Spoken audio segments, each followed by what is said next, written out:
What is going on, everybody? What is up, Bills Mafia? I am the big O, Jerry Ostrowski. He is my main man, John Fina, and this is the Overreaction Buffalo Sports Network.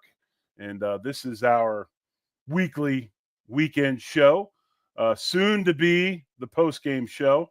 And we appreciate you tuning in and watching, listening on all the major podcast networks. As always, folks, hit the like, subscribe, review the show. Tell your friends. We appreciate the time you put in watching and listening. And let's get right to it. Mr. Fina, what is up, brother? Well, first and foremost, congratulations to McKenna Miller, Joe's daughter, graduating high school. That's why Joe is not with us. I think the family is having a graduation party this evening. So congrats, McKenna. Good job. Exactly. All's well out here, Jerry. Just a little worried about sun poisoning and the wind whipping across my skin. I lose like 5 pounds just walking to the mailbox and back. It's just sucking the moisture out of you. I understand, man. We've had more rain down here. We've had like record rains over the past couple months. We had more rain this past weekend, Friday, Saturday. It is hot. It is humid. Again, we all like to talk about the Arizona dry heat. There's nothing dry about the heat out here. It's so bad, John. I'll tell you what I did get before we get into today's show about the defense and defensive expectations of the Buffalo Bills. You're going to laugh at me, but when I tell you, you just might do it. So I go play golf this weekend down at the lake with my buddies, and my one buddy rolls in, and I look, and he's got this fan strapped to the golf cart, right? And I'm like, dude, what is that? Because I always bust his chops because, like, his golf bag is like a yard sale. He's got more crap in his golf bag. We could just lay the golf bag out and have a yard sale and make tons of money. He's like, it's a fan. He goes, not only is it a fan, it's not only a rechargeable fan, it's a misting fan. So I spent about 2 holes mocking this thing, and then I actually decided to experience said fan in the golf cart. I ordered myself a fan when I got home. Okay, is this like a box fan? Like how big is this fan? It's like 10-inch fan. It's got a water reservoir in it. You clip it on the golf cart, strap it on. Yeah, that's going to say you clip it right. up front, and the power cord is goes to the USB because all the golf carts nowadays have USB plug-ins. Dude, it's ingenious. I'll tell you what. all right. The only thing better for my golf game right now is the long putter. Between the long putter and this fan, I'm stroking it. I'm smashing everybody. Did you get one of those 6-foot long putters? It's under your chin. You're looking like I've always had one. Okay. Let me ask you this. I'm in if that damn thing oscillates. Can it oscillate this fan, or is it just why do I want to share my misting moisture with anybody else? It's directly on me. Son of a bee. So anyway, I digress, but it is hot out here, as I know it is in Arizona too. Last week we talked a little bit about offensive expectations. We're going to talk about defense this week. We know that the Bills put a ton of resources, a ton of money, a ton of time into the defensive side of the ball this offseason.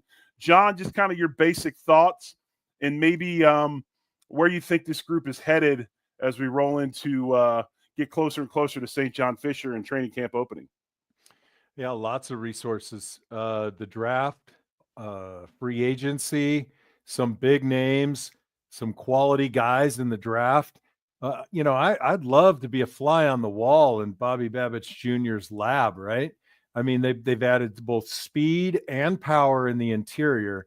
They added speed on the edge, and the young guys that they added in the secondary, they look like hammers, right? So I'm very excited. You add to that Hairston, right? Speed, ability to recover. A lot of people think like covering a guy, you just, you're always going to be draped over a guy. But at that cornerback position, what I notice is you're going to get beat. You're going to lose a step. But how quickly can you turn your hips? How quickly can you explode and get back into a coverage position where you can make a play on the ball? You can close the window, make it a harder throw. I love what they're doing on the defensive side of the ball. I just think it's a function of what's the philosophy per game and can we deliver? Before we get much further into today's show, I do want to say Robert A. Wilson says, John, you were very good on the Bengals podcast. And I agree. And if you've been paying attention, we are part of the Believe Network, the Overreaction Buffalo Sports Network powered by Believe. And myself and John have been going out and doing some various shows across the various NFL teams across the league. We've been going on and being guests on those teams. So if you get a chance, we put them up as much as we possibly can. If you get a chance to see them, go by, look at them. Good stuff. Rate the shows, like them, and all that, and support our fellow podcasters, fellow content creators in the Believe world. So, yes, thank you, Robert, for bringing that up. Appreciate it, Robert. Jerry, what's your take? I mean, we filled a lot of gaps. Philosophy, theoretically, I know, you're digging into the numbers, man. I love how you're doing it. I love that you do it, and then I get to comment on it. But, you were talking a little bit earlier before we started the pod, where the Bills exposed. So, how do they rate in the numbers? And I want to get your take on it, because I know you're the pro in the numbers, and I'll try to add a little volley here and there, and maybe be a bit of a disruptor. It's funny, and you say that, and we really have put a ton of emphasis upon the pass rush. We all talk about the pass rush. We've talked about bringing Joey Bosa in. We've talked about all the draft picks used at that defensive line position, and they are important. They should be there. But what's funny is I started looking at some things, and it kind of, made me want to go a little bit deeper because it told more of a story. If you look at the Bills, they were 18th in the league in total sacks, which, you start talking abysmal, you're talking like bottom 5, right? They're 18th, so about in the middle of the pack. I mean, not too bad. But then you look at the number of completions given up. They were 4th in the league in completions, 396 completions given up. 10th in the league in passing attempts against, 577. And then the other thing you look at is completion percentage. Bills gave up 68.6% in completions, 5th in the league.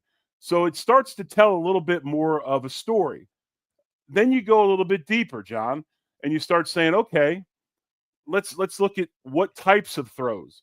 Bills were 30th as far as deep throw or average depth of throw at 7. On the good side of that. On the good side. So right. When you look at that, there was only 2 teams that, had less yardage given up per throw or depth of throw than the Bills.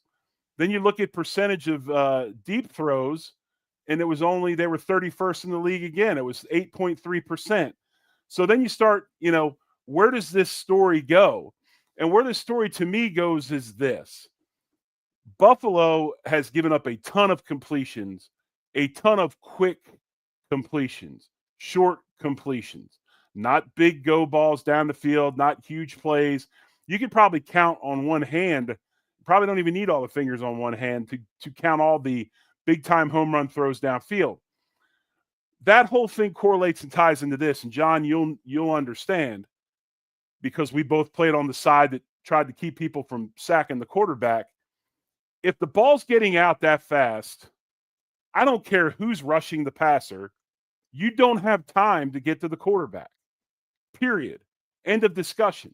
And while the Bills' percentage of sacks to the amount of passing attempts, wasn't good, you've got to help the defensive line with coverage schemes and taking away as much as you can. So, that whole thing of death by 1,000 paper cuts and all of that, you hear that theory all the time.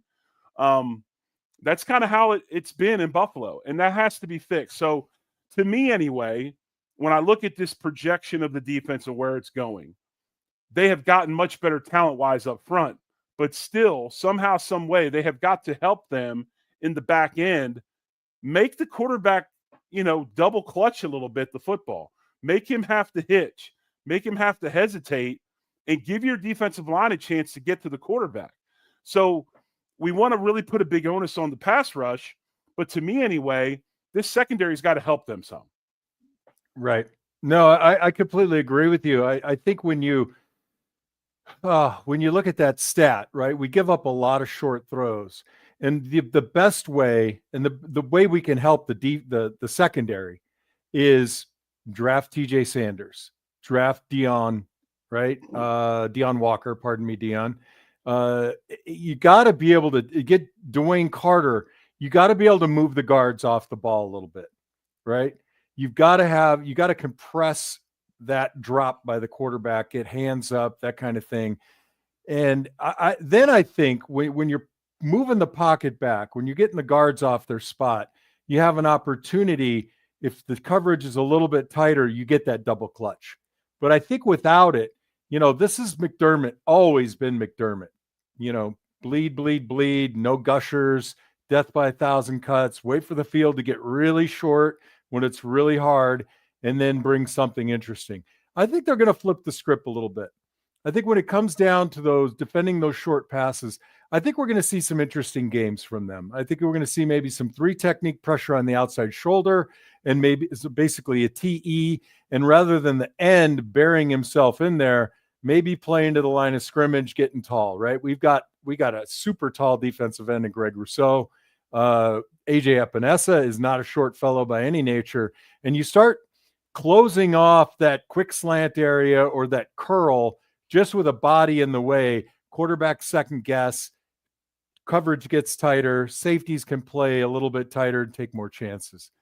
You look at some other stats that are telling, the Bills were the worst team in the league giving up highly accurate throws. 57.4% of the passes were highly accurate. So the quarterbacks weren't being interrupted or disrupted in their throwing motion or anything like that. Catch percentage, they gave up 77.1% of the throws for completions. That's 5th in the league as far as on the bad side. You can see how this is going. And, I think that if you're looking at stuff, and while we want our outside guys to get home, our outside guys are under certain constraints. And the way that they play up front, when you play this style of defense, you cannot rush the quarterback without discipline. So your ends cannot hop inside unless you have some sort of call that is being made to where a linebacker scrapes outside or a safety rolls down to play contain or one of those things, which usually in this 4-2-5 does not happen. Your ends are not going to be able to have what they call a two-way go. And when John and I played some tackle. John played tackle his whole career. The worst thing that you deal with is these guys that can go inside or outside. They got multiple ways. But if you watch a lot of film against the Bills, you know that you can be inside heavy because they're going to play outside, and you kind of have a feel for how they're going to rush the passer. They're going to either compress the pocket through a bull rush or try to attack the outside shoulder and stay outside with contain. So if you look at the draft and who they did pick, even with Joey Bosa coming in and TJ Sanders and stuff, they want pressure up the middle.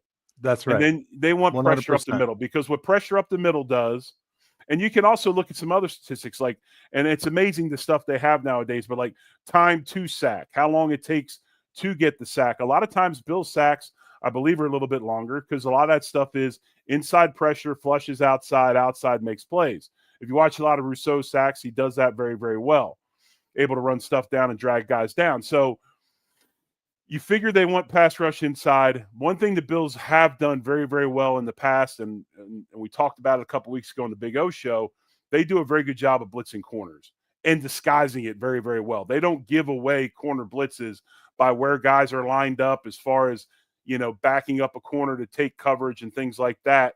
They disguise it very, very well, and they have a very high percentage of their sacks come from the corner blitz stuff. I mean, I think they had between 5 and 6 or 5 and 10 last year with corner type stuff. So, there's ways to manufacture pressure, but I think this thing, and we just want to constantly say, okay, we got to rush the passer better. Well, it goes hand in hand with other stuff.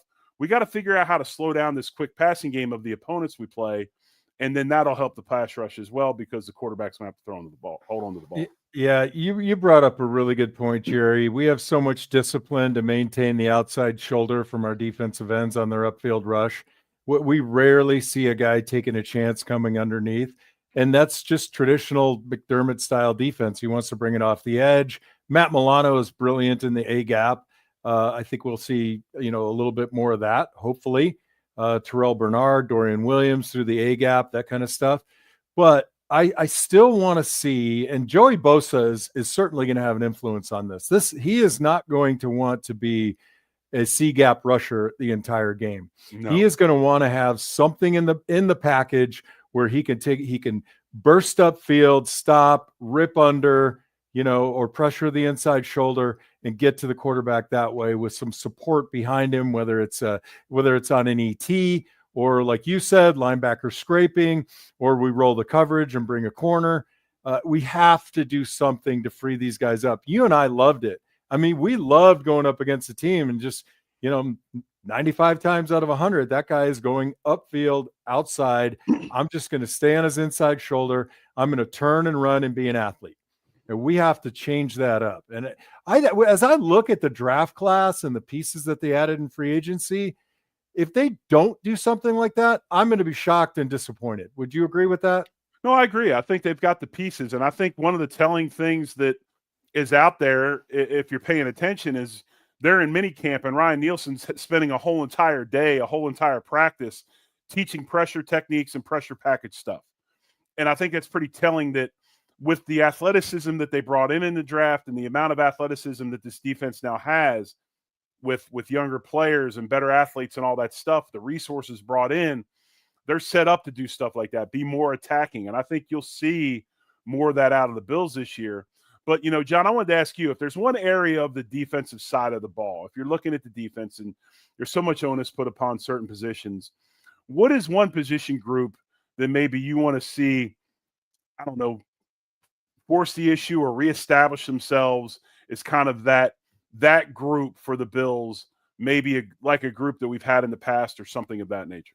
Yeah, I don't think it's so much as a feature that I'm looking, but I'm more of a resurgence of the type of thing 4 or 5 years ago. And you looked at the Bills defense. Who were you afraid of? You were afraid of Poyer and Hyde, right? Those guys just came downhill and they laid the wood on guys. They were not afraid to step up. The challenge has been, my opinion, 18th in the league in sacks. A lot of our sacks come late in the game when it's already decided.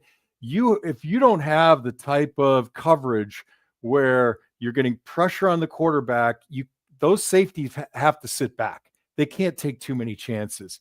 So Bishop, Rapp, anybody else that's fitting into that, Hancock, right? The new kid. If we can get a pressure package going and you get the quarterback off the spot, the safeties just have so much more latitude to come down and hammer guys in the middle of the field. And I think that's just been missing, not because we didn't have the people, but I think we just didn't have the pressure package available that gave those safeties a chance to say, you know what, this is the time. I'm gonna put my foot in the ground and I'm coming downhill right over the middle. That slot receiver is going to regret running that 12-yard cross. I agree 100% as far as intimidation factor of receivers running routes and getting hit by safeties. I think that is a huge, huge thing in football. Now, granted, the rules have made it so where anytime you go near somebody, they throw a flag. But you know what? You got to hit them with a feather duster, Jerry. But in the right situations, John, it's okay to me to take something like that. You got to, every now and then, I know this sounds barbaric, but every now and then you got to take somebody's soul to get a point across. And I think Rapp's that kind of player. And we've seen him do it in the past. Bishop was drafted to be a big downhill physical safety. He's got the ability to do it. And I think that's a great point. I think it's something that's missed, but I think throughout football, throughout the time of the game of football, intimidating safeties change the aspect of the passing game for the opponents. I really, really believe that, because if you're thinking about that you're getting ready to get lit up, you're not going to want to stretch that rib cage out and throw those arms up to make an attempt to catch that ball over your head. You're worried about what's coming downhill. That's a big thing to me too. I agree with that.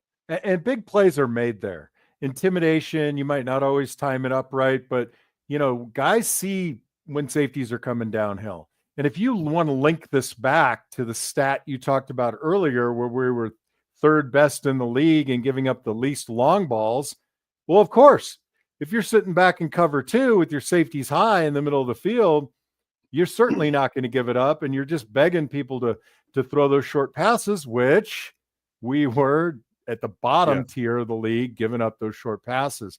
And here's where it all translates for me, Jerry.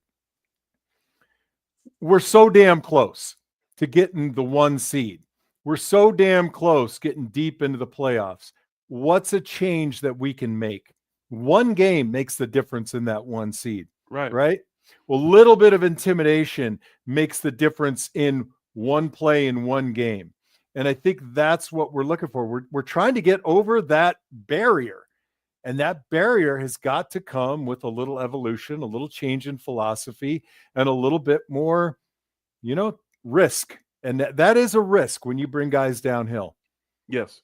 The biggest thing for me, John, that I'd like to see is a steady diet of aggression, ballistic movement, purpose, and getting after people.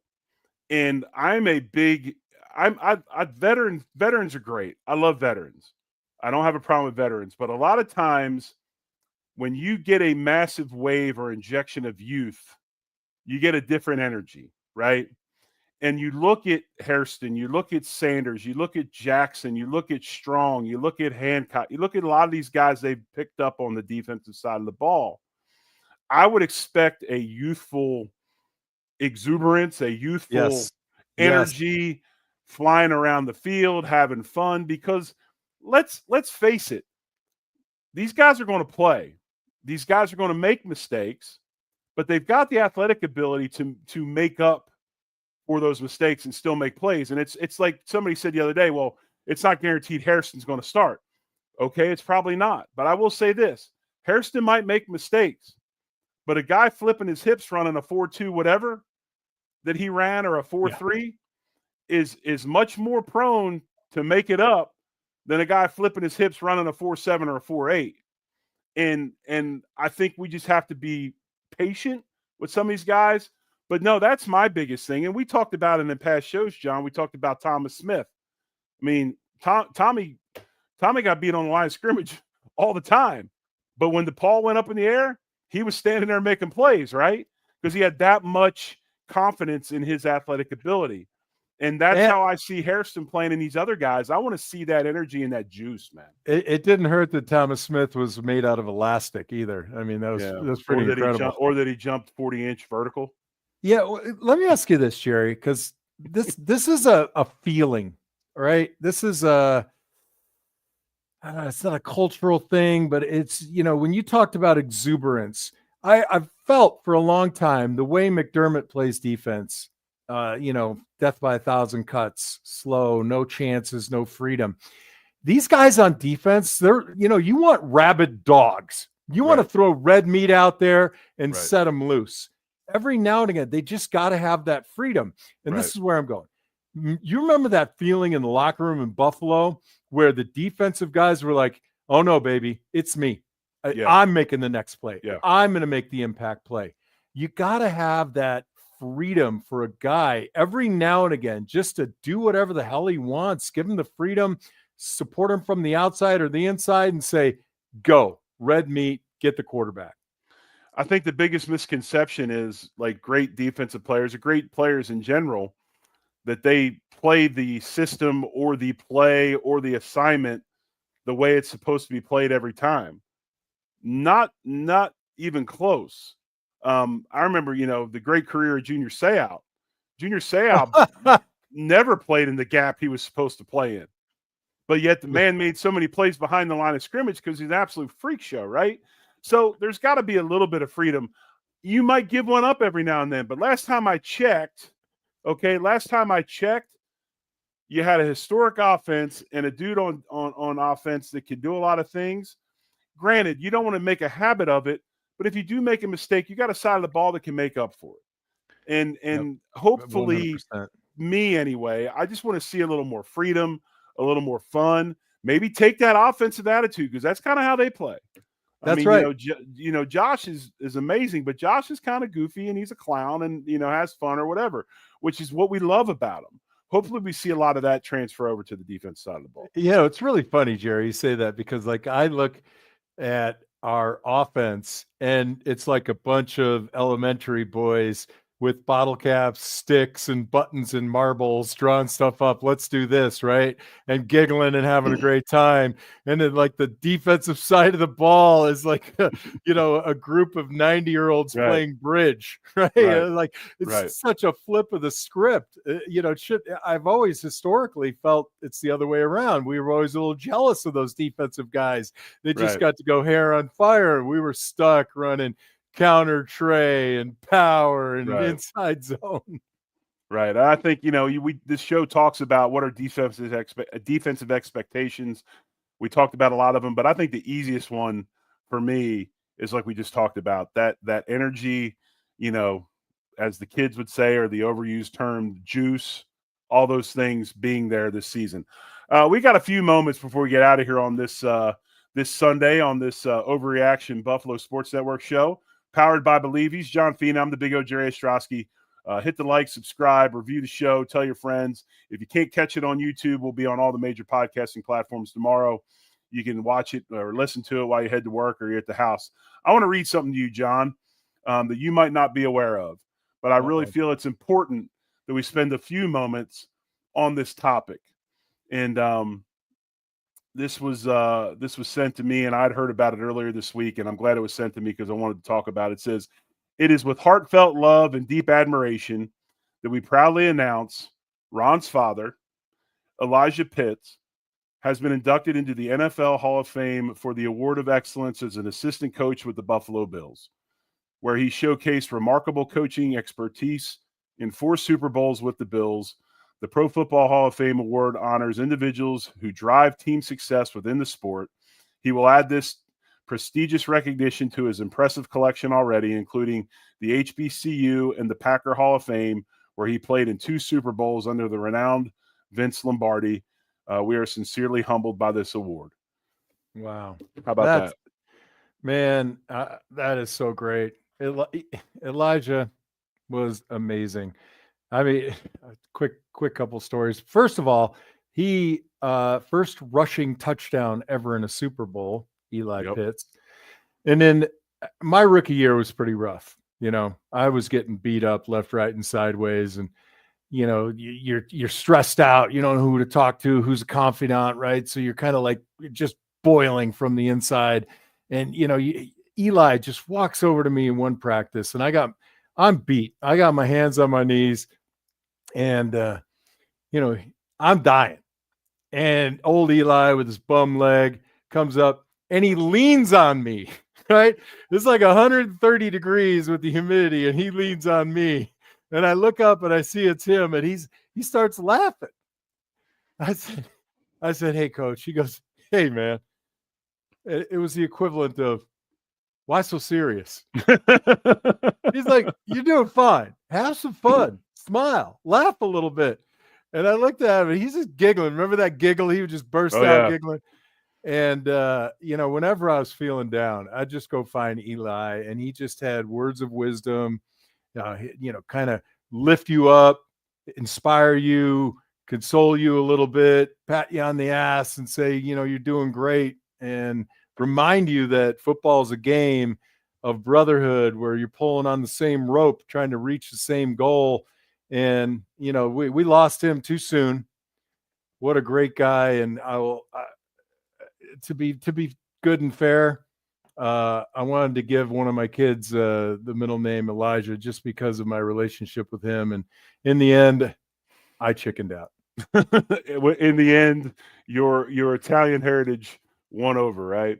For those of you who don't know who Elijah Pitts is, and there might be some of you out there that don't, the great Elijah Pitts, like we said, former Green Bay Packer running back, was the longtime running backs coach with Marv Levy when Marv was in Buffalo. He was the coach who was instrumental in helping develop Thurman. And if you talk to Thurman and see him, Thurman thinks the world of this man as well. Big time coach, a guy that everybody could go to. And my favorite thing about Eli was, if you remember, John, we had those steps and went downstairs into our meeting rooms. So, of course, fat guys weren't on many special teams. The only special teams meeting I had to be at was Friday or Thursday or Friday, which was PAT field goal, right? When they were going to tell me that I was going to get trucked by like 8 guys playing tight end. So we'd be sitting out there, waiting for special teams meeting to go over before we went in, and I'd have these 10 to 15-minute segments, 4 or 5 days a week, where I'm sitting on the steps outside talking to Eli, and just the stuff that we used to talk about and the wisdom, like him telling me about when he played in Green Bay. He's like, we're talking about two-a-days and all that, and he's like, man, he goes, when I played, he goes, we would play the last game of the season, whether that was the regular season or the Super Bowl. He goes, it was on a Sunday. He said, Monday morning, I'd wake up and my wife had lunch for me, and I'd walk to the factory and I'd start my other job the day after the season was over. And he would work that other job all the way until it was time for training camp again. And then they would start training camp, which is why they used to have two-a-days and all that back then, because none of the guys did all this, obscene off-season workout stuff that these kids do nowadays, to where it's almost so much we're wearing them out in the weight room before they even get to the stinking field. But yeah, I'll never forget some of those stories. But yeah, he said, next day, got up, got my bag lunch, went to work.